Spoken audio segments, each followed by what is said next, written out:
السلام عليكم ورحمة الله وبركاته. ازيكم حبايبي؟ عاملين ايه؟ يا رب تكونوا في افضل صحة واحسن حال. زي ما احنا شايفين الجمال اللي قدامنا ده اهو، ده الحلو اللي بيقولوا له يا حلو.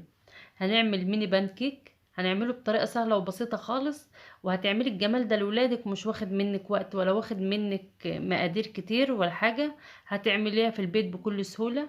وهنعمل مع بعض الميني بانكيك ده، هنعمله بطريقة سهلة وبسيطة خالص. بس يا ريت قبل ما نبدأ يا ريت تشتركوا في القناة، ويا ريت تفعلوا الجرس، واللي أول مرة يشوفني وما تنسونوش تدعموني باللايك. ويلا بينا هنشوف نعمل البانكيك ازاي. هنقول المقادير مع بعض. اول حاجة عندي هنا 2 بيض وعليهم فانيليا، و4 معالق سكر، و4 زيت، وعندي كوبايتين حليب، وباكو بيكنج باودر، و2 دقيق. اول حاجة بنزل بال2 بيض كده وعليهم الفانيليا، وحطيت عليهم ذرة ملح بسيطة عشان تعدل الطعم زي ما احنا شايفين مع بعض كده. وبعدين هنزل بال4 معالق سكر، ونضرب البيض مع السكر لغاية السكر ما يدوب. زي ما احنا شايفين كده البيض لونه بقى فاتح والسكر داب كده. وننزل بال4 معالق زيت. يبقى احنا هنا استعملنا 2 بيض و4 معالق سكر و4 معالق زيت، مفيش ازيد من كده الفانيليا وذرة الملح. هننزل ب2 كوب لبن او حليب زي ما احنا شايفين كده. يبقى احنا عندنا كوبايتين لبن نزلنا بيهم على المقادير بتاعتنا. هنقلب المقادير بتاعتنا دي كلها كده. طبعا مرضتش اعمل بمضرب ولا بحاجة علشان اللي ما عندوش، او مش شرط في الخلاط. عايزة تعمليه في الخلاط المقادير دي مش مشكلة، برضو هتضربها في الخلاط. وحطيت معلقة خل، وهننزل بالدقيق. عندي هنا كوبايتين دقيق، حطيت كوباية ونزلت بالتانية زي ما احنا شايفين كده. ومعانا هنا باكو بيكنج باودر. بننخل المقادير دي برضو علشان العجينة بتاعتنا تبقى هشة كده. هنقلب بقى المقادير بتاعتنا دي كلها في بعضها.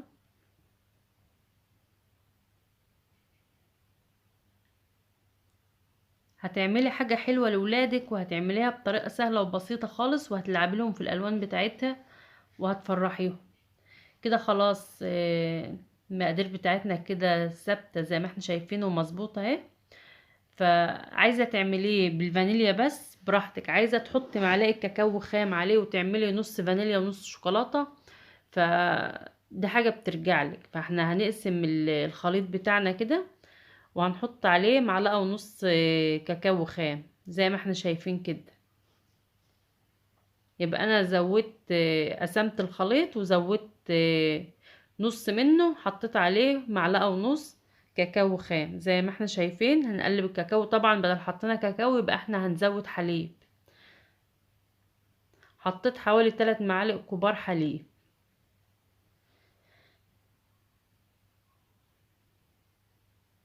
هنقلب كده لغاية الكاكاو ما يختفي في الخلط بتاعنا.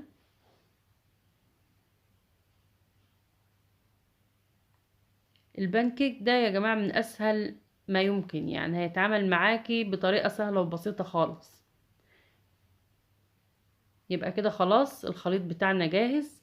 هنصبه برضو في دورق كده علشان لما نيجي نصبه يبقى احنا عارفين نتحكم فيه. يعني عايزين دورق له بوس كده عشان نصب منه.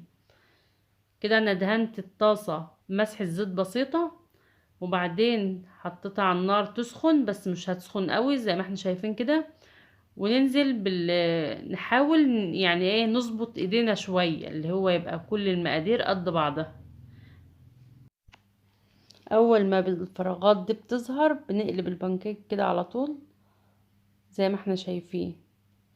هي مش بتاخد دقيقتين بالظبط على النار، لكل وش دقيقة زي ما احنا شايفين كده.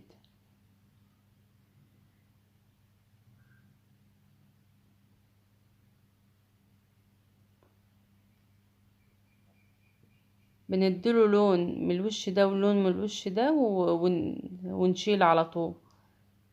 زي ما قلنا نحاول نظبط ايدينا علشان يطلعوا متساويين قد بعض. وزي ما قلنا الخليط نحطه في دورق كده لبوز علشان لما نيجي نصب منه نعرف نتحكم فيه. اول ما يحصل فيها فراغات بالشكل اللي انتوا شايفينه ده بنقوم قلبينها على طول.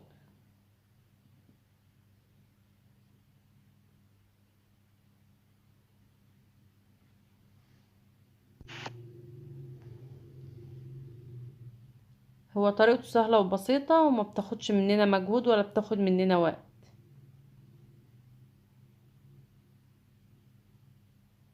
زي ما احنا شايفين انا ما بفصلش الكاميرا، انا بوريلكم المدة اللي انا بعمل فيها.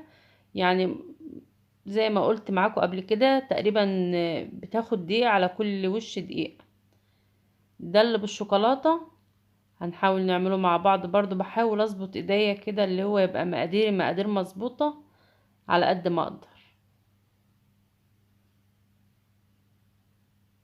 ولو انت مش حابة تعمليه بالشوكولاتة عادي سيبيه بالفانيليا عادي، او لو انت حابة تعمله كل الكمية شوكولاتة برضو. زي دي حاجة ترجع لك انت، وحاجة ترجع للي ولادك بيحبوه او اللي بيتك بيحبه. اول ما بتنشف كده من تحت او الفقاقيع اللي فوق دي بتبان زي ما بوريها لكم كده، بنقلبها على الوش التاني.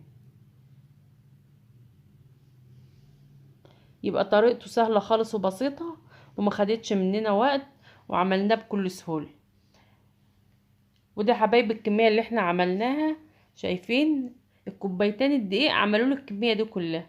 طبعا هش خالص وناعم، شايفين يعني زي الاسفنج بالظبط. يلا نزين بقى الكلام الجميل ده. انا رصيته كده وهنزينه مع بعض. عندك شوكولاتة زي ما انا عملت كده نوتيلا بتزيني بيه، او ممكن الخطوة دي تسيبها لولادك يفرحوا هما بحكاية التزيين دي. انا عندي هنا نوتيلا بنحط على البانكيك الابيض، نحط عليه نوتيلا زي ما احنا شايفين. وعندي هنا زبدة لوتس. شوفي بقى الصوصات اللي عندك، او لو ما عندكش الصوصات دي ممكن تحط عليه عسل نحل عادي بيكفي برضو.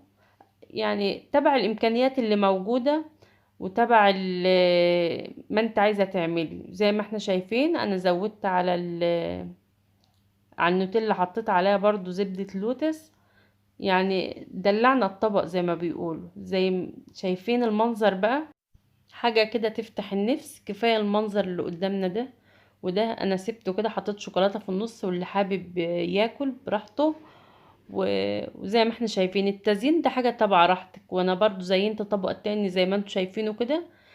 التزيين ده حاجة بترجع لك انت. ويا ريت لو عجبكم الفيديو يا ريت ما تبخلوش عليا باللايك، ويا ريت كومنت حلو كده من عندكم تشجعوني فيه. واتمنى طبق النهارده يبقى طبق خفيف كده ولذيذ على قلوبكم و... وتتشجعوا وتقوموا تعملوا الجمال ده كله. بصراحة حاجة عظمة. واللي وصل معايا في الفيديو لغاية كده يا ريت ما ينسانيش في اللايك، واشوف وشكم بألف خير.